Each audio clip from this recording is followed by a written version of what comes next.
कि हमारा इस प्रदेश में अमन चैन पैदा हो। अगर आप चाहते हैं इस प्रदेश में दोस्तों एक करिश्मा ऐसे लोगों के जीवन में हो जिन लोगों को गांव का मेंबर तक नहीं बनाया जाता था, जिनको बराबरी का दर्जा नहीं दिया जाता था, जिनको सम्मान नहीं दिया जाता था, साथियों ऐसे लोगों को भी माननीय बहन कुमारी मायावती जी ने उनको सम्मान देने का काम किया, सत्ता में हिस्सेदारी देने का काम किया। और इतना ही नहीं साथियों, जितने भी मोस्ट कट्टर समाज के लोग हैं, दलित समाज के लोग हैं, सर्व समाज के लोग हैं, चाहे वो गुर्जर समाज के लोग हो, चचार समाज के लोग हो, चाहे वो यादव समाज के लोग हो, दोस्तों माननीय बहन कुमारी मायावती जी ने हर समाज के सम्मान को ध्यान में रखा है। दोस्तों ये माननीय बहन कुमारी मायावती जी ने बाबा साहब की सोच के आधार पर काम किया है। साथियों बाबा साहब इस देश में समतामूलक समाज की स्थापना चाहते थे।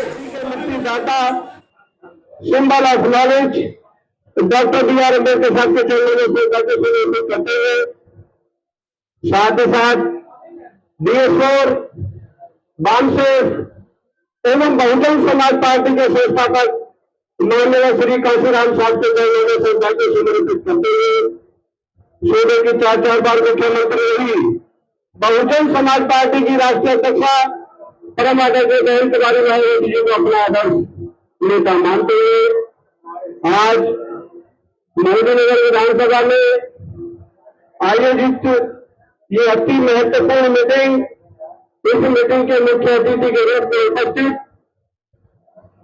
बड़े भाई जो माननीय बहन जी की सरकार में मंत्री रहे हैं और जिले के जिला अध्यक्ष रहे हैं, बहुत ही आदर और सम्मान के लोग बड़े भाई दयाराम सैन जी, उन्हीं के साथ मंच पर आसीन बहुत ही आदर और सम्मान के लोग मंडल भाई महेश प्रजापति जी, उन्हीं के साथ साथ दूसरे प्रभारी मंडल मेयर मंडल के प्रभारी भाई अमरूप बौल जी, और इस जिले को अपनी टीम के साथ विधानसभा कमेटी के साथ लेकर बहुत ही मजबूती के साथ काम कर रहे जिले के जिला अध्यक्ष छोटे भाई नरेंद्र मोहित जी, उन्हीं के साथ साथ इस पर आसीन इस जिले के महासचिव के रूप में जिले को सींचने का काम कर रहे बहुत ही आदर और सम्मान के लोग लेखराज मौज जी, और यहाँ पर उपस्थित जिला पंचायत के सदस्य बहुत ही आदर और सम्मान के लोग भाई अनिल गौतम जी,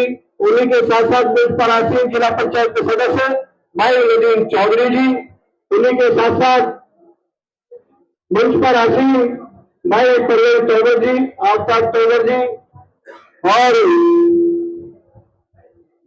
पूर्व में अपनी बात रखी जिन्होंने बहुत ही आदर और सम्मान के लोग डॉक्टर डब्ल्यू गुर्जर जी, उन्हीं के साथ लीला राम जी, प्रेमपाल चौधरी जी, नांगेराम मोदी जी, सत्येंद्र प्रधान जी जो इस विधानसभा के अध्यक्ष DVS के भाई वीर सिंह जी, आलोक जी, सम्मानित साथियों, मैं जिनका नाम नहीं ले पाया उन सबसे क्षमा मांगते हैं। जिनके पास पद है वो इस मीटिंग में आए, मैं उनका दिल की गहराइयों से हार्दिक अभिनंदन करता हूँ, स्वागत करता हूँ। लेकिन जिनके पास कोई पद भी नहीं है वो भी अपने कीमती समय में से कुछ समय मीटिंग में देने के लिए आए हैं, मैं उनका उनसे भी ज्यादा दिल की गहराइयों से हार्दिक अभिनंदन करता हूँ, स्वागत करता हूँ। आनंद शर्मा जी जो हमारे बीच में उपस्थित है, सम्मानित साथियों, जैसा कि सभी लोगों ने आपको बताया, तो मुझे यही लगता है कि ये जो अति महत्वपूर्ण मीटिंग है किस लिए हमने बुलाई है। सम्मानित साथियों, हमें 8 अक्टूबर को यहां से पूरी विधानसभा में जो भी आपके बसों के पॉइंट होंगे, जो भी आप स्थान निश्चित करेंगे वहां पे बस लगाने का काम करेंगे, और प्रत्येक बूथ से, प्रत्येक सेक्टर से, हर गांव से, हर गली से सभी जिम्मेवार साथी कार्यकर्ता लखनऊ जाने का काम करेंगे। सम्मानित साथियों, जैसा कि आपको पता है सूबे में जो सरकार है इसकी मानसिकता सही नहीं है, इसलिए हम लोग सभी लोगों को यहाँ से 8 तारीख को 10 से 11 बजे अपने बस के माध्यम से, अपने वाहनों से या ट्रेन के माध्यम से जिसको जिस तरह की सुविधा लगे वो अपने अपने माध्यम से जाने का काम करेगा। क्योंकि अगर हम यहाँ से समय से निकल जाएंगे तो हम समय से पहुंच जाएंगे, वरना जो सरकार है किसी तरीके से बस खराब करा दे, ट्रक खराब करा दे, रास्ते जाम करा दे, तो जो आपका और हमारा जो मेहनत हम लोग कर रहे हैं सब व्यर्थ ना जाए। तो इसलिए हम सब लोग समय से यहाँ से निकलेंगे और समय से पहुंचेंगे। समय से हम वहां से पहुंच जाएंगे तो रात को जो माननीय बहन जी ने अपनी सरकार में जो विशेष कार्य कराए हैं, जो पार्क बनवाए हैं, उनको आपको देखने का भी मौका मिलेगा। और जब आप यहाँ से उनको देख करके आओगे, आपको ये प्रेरणा मिलेगी कि माननीय बहन जी ने अपनी सरकार में कितने खूबसूरत कार्य कराए हैं, महापुरुषों के नाम में पार्क बनाए हैं, महापुरुषों के नाम में जो भवन बनाए हैं। तो जब आप यहाँ से उनसे प्रेरणा लेकर के आओगे तो आप अपनी अपनी बच्चों को जरूर बताओगे।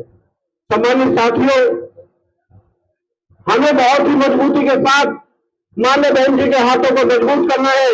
ज्यादा से ज्यादा संख्या में हमें यहाँ से जाना है और 9 तारीख को अगले दिन माननीय बहन जी के साथ हमें पुष्प अर्पित कर रहे हैं माननीय श्री काशीराम के चलेंगे।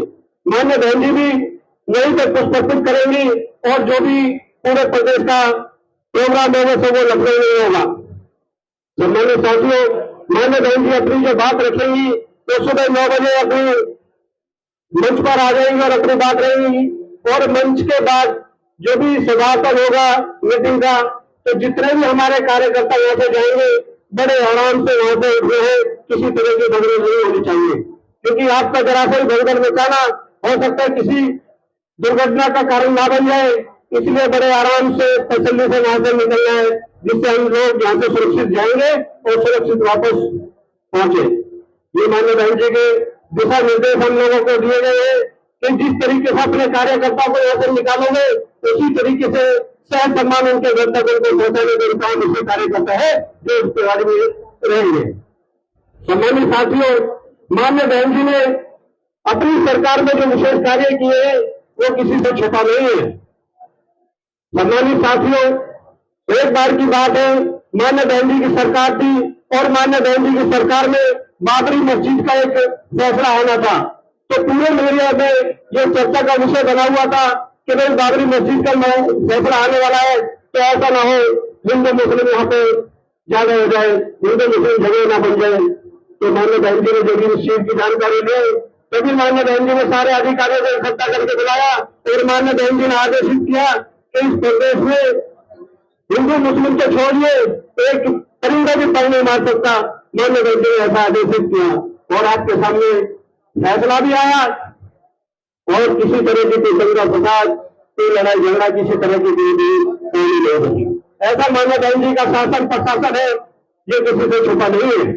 सम्मानित साथियों, कभी कभी कार्यकर्ता कहते हैं कि माननीय बहन जी को गठबंधन कर लेना चाहिए।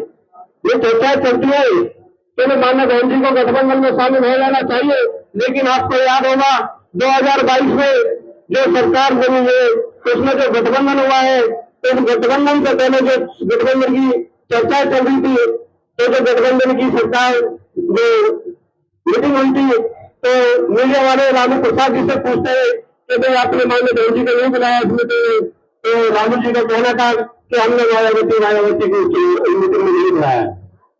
सम्मानित साथियों, जब इस तरह की चर्चा चली तो माननीय बहन जी ने सुना देखा, फिर उसके बाद में फिर दूसरी मीटिंग हुई, तो दूसरी मीटिंग में फिर ये मीडिया के माध्यम से फिर खबर आई कि भाई माननीय बहन जी इससे मीटिंग में जा सकती है, लेकिन मीटिंग के बाद जब बहन जी नहीं गई फिर दोबारा पूछा गया राम गोपाल जी से, तो राम गोपाल जी ने पूछा कि अगर माननीय बहन जी इस गठबंधन का हिस्सा बनेगी तो हम गठबंधन धर्म को तोड़ देंगे और हम गठबंधन में अपना हिस्सा नहीं रखेंगे। सम्मानित साथियों, वो भी बात चली गई।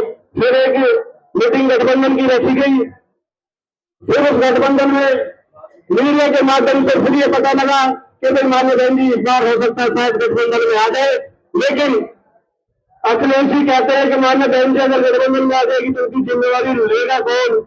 ये ऐसा करके उन्होंने गठबंधन में बहन जी को कहा। लेकिन हमारे पड़ोस में किसी की लड़के की या लड़के की शादी हो और आपको कार्ड ना आए तो क्या उस शादी में आप जाएंगे?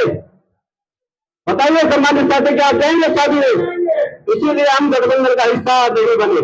सम्मानित साथियों, मीडिया के माध्यम से, विरोधी पार्टियों के माध्यम से चर्चा चली जाती है कि बहुजन समाज पार्टी को बीजेपी की बी टीम है।